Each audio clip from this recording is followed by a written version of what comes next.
कल्याणसाठी सोन्याची. खरंच सोन्याची ही, सोन्या नावाच्या पोराची नाही. पण हा, आता जर कोणाला सोन्याचं गिफ्ट द्यायचं म्हटलं ना, तर खरखरच्या सोन्याची नाही, तर सोन्या नावाच्या मुलाची एखादी वस्तू आणून द्यावी लागेल. काका विचारता, आता सोन्याने तब्बल 1,00,000चा टप्पा गाठलाय. अहो हो, आपल्या सगळ्यांना असं वाटत होतं की अक्षय तृतीयेपर्यंत सोन्याचा 1,00,000पर्यंतचा टप्पा गाठला जाईल. पण त्याआधीच अक्षरशः 10 ते 12 दिवस बाकी असतानाच सोन्याने 1,00,000चा टप्पा पार केलाय. पण हे सगळं झालं कशामुळे? तर अमेरिका आणि चीन यांच्यामध्ये होत असणाऱ्या इकॉनॉमिकल फाईट्समुळे हे सगळं झालं. त्यामुळे संपूर्ण ग्लोबल मार्केटमध्ये अस्थिरता निर्माण झाली.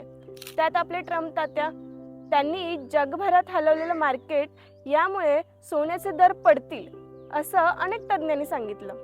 पण तसं काय मात्र झालं नाही.